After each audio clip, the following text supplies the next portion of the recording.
নমস্কার বন্ধুরা, হাফ বাটি সুজি আর 5 টাকার মুগের ডাল দিয়েছে এত সুন্দর একটা রেসিপি তৈরি হয় আপনারা না দেখলে বিশ্বাসই হবে না। এই কয়েকটি উপকরণে পুরো পরিবারের জন্য আপনারা এই রেসিপিটা তৈরি করে নিতে পারবেন। আর এই রেসিপিটা খেতে এতটাই অসম্ভব মজাদার হয় যে আপনারা একবার বানালে বারবার বানিয়ে খেতে ইচ্ছে করবে। তো চলুন বন্ধুরা, রেসিপিটা শুরু করা যাক।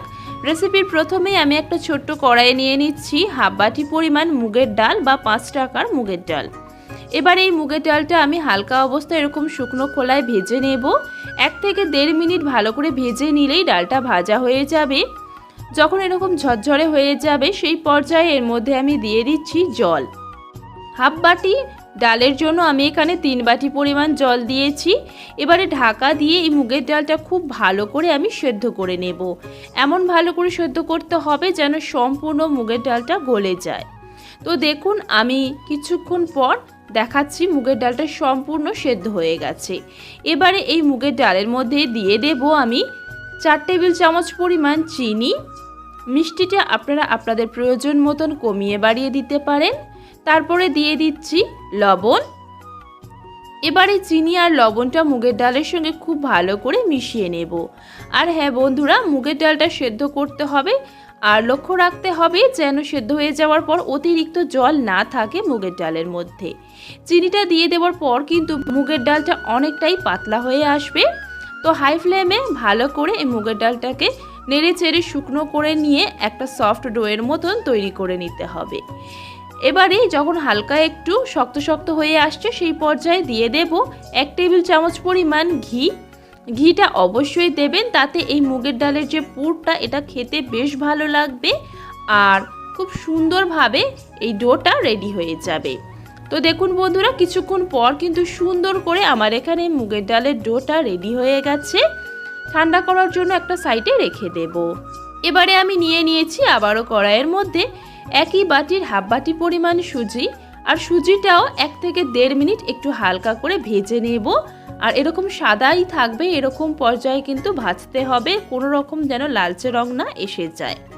যখন সুন্দর করে এরকম ঝরঝরে করে ভাজা হয়ে যাবে আর সুজির কাঁচা গন্ধটা চলে যাবে সেই পর্যায়ে আমি সুজির মধ্যে দিয়ে দেব 1 বাটি পরিমাণ জল হাফ বাটি সুজির জন্য।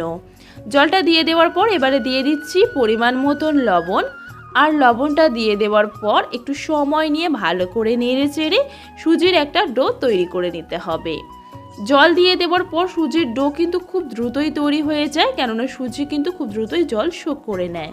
সুজির ডোটাকে নেড়ে চেড়ে সুন্দর করে রেডি করে নিতে হবে। আর বন্ধুরা, আপনাদের কাছে আমার একটাই অনুরোধ রইল, যদি আজকের রেসিপি ভালো লেগে থাকে অনেক অনেক শেয়ার করে দেবেন। তো দেখুন বন্ধুরা, নেড়ে চেড়ে সুন্দর করে সুজির ডোটা রেডি করে নিয়েছি। একটা পাত্রের মধ্যে নামিয়ে নিয়ে হালকা করে ঠান্ডা করে নেব। তো দেখুন বন্ধুরা, সুজির ডোটা নামিয়ে নেওয়ার পর একটু মথে নিয়েছিলাম আর হালকা করে ঠান্ডা হয়ে গেছে। এবারে কিছুক্ষণ সময় নিয়ে ভালো করে একটু মথে নিয়ে একেবারে মসৃণ করে নেব। সুজির ডোটা যখন সুন্দর করে মসৃণ করে নেওয়া হয়ে গিয়েছে, এবারে আমি এই ডোটাকে 2 ভাগে ভাগ করে নেব। নিয়ে রুটির লেচির মতন দুটো তৈরি করে নেব। তারপর রুটি বেলুনির চাকতির ওপরে একটা ডো রেখে দিয়ে অল্প একটু আটা দিয়ে রুটির আকারে বেলে নেব। মিডিয়াম থিকনেসের এখানে এই সুজির রুটিটা তৈরি করতে হবে। খুব বেশি পাতলা বা খুব বেশি মোটা করার কোনো প্রয়োজন নেই। রুটিটা যখন বেলে নেওয়া হয়ে যাবে এবারে একটা গ্লাস নিয়ে নিয়েছি আর এই গ্লাস দিয়ে যতগুলো আমার ছোট ছোট রুটি কেটে নেওয়া যাবে এইভাবে আমি কেটে নেব। সাইজটা এরকমই রাখবেন, আর খুব বেশি বড় করে কাটলে কিন্তু ভালো হবে না, তাই এরম সাইজের করেই কেটে নেবেন। তো দেখুন, খুব সুন্দর করে আমি একটা একটা করে কেটে নিচ্ছি। আর এক্সট্রা যে অংশটা রয়েছে সেটা নিয়ে আবারও ডো তৈরি করে নেব। আর এইভাবেই আমি ছোট ছোট রুটির আকারে কেটে নেব। তো দেখুন বন্ধুরা, আমি যতগুলো এখানে তৈরি করব ততগুলো আমার এখানে কেটে নিয়ে রেডি করে নেওয়া হয়ে গেছে। আর অপর দিকে মুগের ডালের যে ডোটা ছিল সেই ডো থেকে এরকম ছোট্ট আকারের কিছুটা আমি ডো নিয়ে নেব আর হাতের মধ্যে রেখে প্রথমে গোল করে নেব, তারপরে হালকা একটু এরকম চ্যাপটা করে দেব। এবারে আমি যে ছোট ছোট রুটিগুলো কেটে রেখেছিলাম একটা রুটি নেব আর মাঝখানে মুগের ডালের পুরটা দিয়ে দেব। তারপর আবারও একটা ছোট্ট রুটি ওপরে বসিয়ে দেব আর সাইড থেকে ভালো করে চেপে দেব। আর বন্ধুরা, মুগের ডালের পুরটা যে আপনারা চ্যাপটা করে তৈরি করবেন সেটা কিন্তু এরকম ছোট করেই করবেন যেন সাইডে ফাঁকা থাকে। তারপর মুখটা ভালো করে বন্ধ করে দিতে হবে। আর ভালো করে বন্ধ করে দেওয়ার পর এইভাবে মুখটা আপনারা ডিজাইন করে দিতে পারেন। আপনারা চাইলে আরও অন্য কোনো ডিজাইন করে দিতে পারেন, তবে আমার এই ডিজাইনটা সবথেকে সহজ বলে মনে হয় আর দেখতেও কিন্তু বেশ ভালো লাগে। তো দেখুন আমি একইভাবে একটা করে সুজির রুটি নিচ্ছি আর মাঝখানে মুগ ডালের পুরটা ভরে দিচ্ছি আর ওপর থেকে আরও একটা রুটি দিয়ে সাইড থেকে প্রথমে ভালো করে চেপে নেব, তারপর এইভাবে ডিজাইনটা তৈরি করে নেব। আর বন্ধুরা, আমার আজকের এই সুজির পিঠার রেসিপি ছাড়াও কিন্তু আমার চ্যানেলে আরও প্রচুর পিঠার রেসিপি দেওয়া রয়েছে। আমি লিংক ডেসক্রিপশন বক্সে দিয়ে দেব, আপনারা চাইলে চেক আউট করে নিতে পারেন। তো একে একে আমি যতগুলো পিঠা তৈরি করব ততগুলো আমার পুর ভরে নিয়ে রেডি করে নেওয়া হয়ে গিয়েছে। আর দেখতে কত সুন্দর হয়েছে দেখে নিশ্চয়ই বুঝতে পারছেন। পিঠেগুলি আমার তৈরি করে নেওয়া হয়ে গিয়েছে, একটা সাইডে রেখে দেব। আর অপর দিকে আমি একটা কড়াইয়ের মধ্যে নিয়ে নিচ্ছি বড় বাটির 1.5 বাটি পরিমাণ জল, বা যে বাটি সুজি মেপেছিলাম ওই বাটির 5 বাটি পরিমাণ জল নিয়েছি। তারপর এর মধ্যে দিয়ে দিচ্ছি 1/2 বাটি পরিমাণ গুঁড়ো দুধ। দুধটা ভালো করে জলের সঙ্গে মিশিয়ে নেব। জলটা হালকা একটু গরম হলে সেই পর্যায়ে কিন্তু দুধটা দেবেন, তাহলে খুব ভালোভাবে মিশে যাবে। এবারে মিষ্টির জন্য দিয়ে দিচ্ছি 1/2 বাটি পরিমাণ চিনি আর দিয়ে দিচ্ছি 2টো তেজপাতা একটু ছিঁড়ে নিয়েছিলাম। তারপরে দিয়ে দিচ্ছি একটা ছোট দারচিনি আর 2টো এলাচ। এই সমস্ত কিছু দিলে খুব সুন্দর একটা ফ্লেভারযুক্ত এই দুধটা তৈরি হবে। ভালো করে চিনিটার সঙ্গে মিশিয়ে নেওয়ার পর আমি 1 থেকে 1.5 মিনিট একটু ভালো করে ফুটিয়ে নেব। ভালো করে আমার এখানে দুধটা ফুটিয়ে নেওয়া হয়ে গিয়েছে। আপনাদের হাতের কাছে যদি লিকুইড মিল্ক থাকে তাহলে সেটা দিয়েও তৈরি করতে পারেন। তো এবারে আমি দুধটা নামিয়ে নিয়েছি। তারপরে কড়াই দিয়ে দিচ্ছি 1.5 টেবিল চামচ পরিমাণ চিনি। চিনিটা আমি ক্যারামেল তৈরি করে নেব, এতে দুধের মধ্যে খুব সুন্দর একটা কালার আসবে। ক্যারামেলটা তৈরি হয়ে যাওয়ার পর এবারে আমি যে দুধটা ফুটিয়ে রেডি করে রেখেছিলাম সেই দুধটা অল্প অল্প করে দেব আর ভালো করে মিশিয়ে নেব। তবে এই ক্যারামেলের মধ্যে যখন দুধটা দেওয়া হয় ক্যারামেলটা কিন্তু সঙ্গে সঙ্গে জমাট বেঁধে যায়, তাই একটু সাবধানতার সঙ্গে দুধটা ভালো করে ঢেলে দিতে হবে। তো দুধটা সমস্তটা ঢেলে দেওয়ার পর খুব ভালো করে মিশিয়ে নেব আর গ্যাসের ফ্লেমটিকে হাইতে রেখে 1 থেকে 1.5 মিনিট ফুটিয়ে নেব। আর দুধটাকে একটু গাঢ় করে নেব, খুব বেশি গাঢ় করার কোনো প্রয়োজন নেই, মিডিয়াম ঘনত্বের হলেই হবে। তো দেখুন বন্ধুরা, আমি 1 থেকে 1.5 মিনিট খুব সুন্দর করে ফুটিয়ে নিয়েছি আর দুধ রসের কালারটা কিন্তু দারুণ এসেছে। দুধ রসটা গরম অবস্থাতেই এবার আমি ঢাকনা দিয়ে রেখে দেব। আর অপর দিকে আমি একটি ফ্রাইং প্যানে অল্প কিছুটা তেল গরম করে নিয়েছিলাম। এবারে ওই তেলের মধ্যে আমি একে একে পিঠাগুলিকে দিয়ে দেব।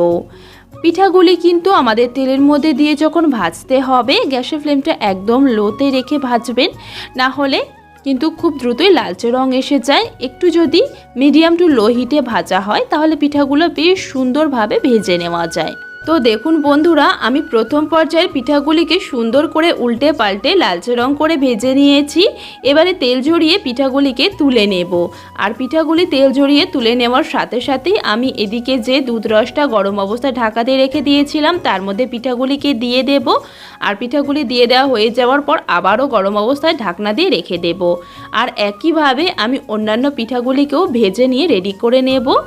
আর বন্ধুরা, আপনাদের অসংখ্য অসংখ্য ধন্যবাদ। আপনারা আমার চ্যানেলে এই ধরনের সুজির পিঠার রেসিপি ভীষণভাবে পছন্দ করেন আর সুন্দর সুন্দর কমেন্ট করেন, তার জন্য অসংখ্য অসংখ্য ধন্যবাদ আমাকে এতটা ভালোবাসা দেওয়ার জন্য। তো দেখুন বন্ধুরা, আমি দ্বিতীয় পর্যায়ের পিঠাগুলিকেও সুন্দর করে ভেজে নিয়েছি।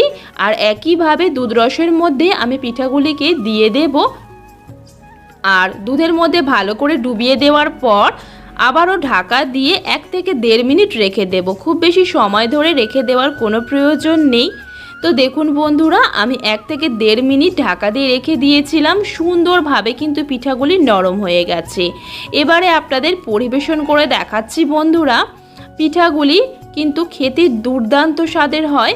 আপনারা একবার হলেও তৈরি করে দেখবেন বন্ধুরা। এতদিন তো অনেক রকম পিঠা তৈরি করে দেখেছেন, তবে এইভাবে মুগ ডালের পুর ভরা এই সুজির পিঠাটা তৈরি করে দেখবেন, খেতে অসম্ভব মজাদার হয় আর একদম নরম তুলতুলে। দেখে নিশ্চয়ই বুঝতেই পারছেন, মুখে দিলেই কিন্তু মিলিয়ে যাবে বন্ধুরা। এই পৌষ সংক্রান্তিতে আপনারা এইভাবে পিঠা তৈরি করে পরিবেশন করে দেখবেন, সবাই আপনার প্রশংসা করবে। একঘেয়ে পিঠা না তৈরি করে এই রকম একটু নতুন স্বাদের পিঠা তৈরি করে দেখবেন, সবাই কিন্তু ভীষণ পছন্দ করবে। তো বন্ধুরা, আমার আজকের এই নরম তুলতুলে সুজির পিঠার রেসিপিটা আপনাদের কেমন লেগেছে অবশ্যই কিন্তু কমেন্টে জানাবেন। সবাই ভীষণ ভালো থাকবেন, সুস্থ থাকবেন। আবারও নিয়ে আসবো আপনাদের জন্য একদম ভিন্ন স্বাদের রেসিপি নিয়ে। আর যারা আমার সম্পূর্ণ রেসিপিটা দেখেছেন তাদেরকে অসংখ্য অসংখ্য ধন্যবাদ।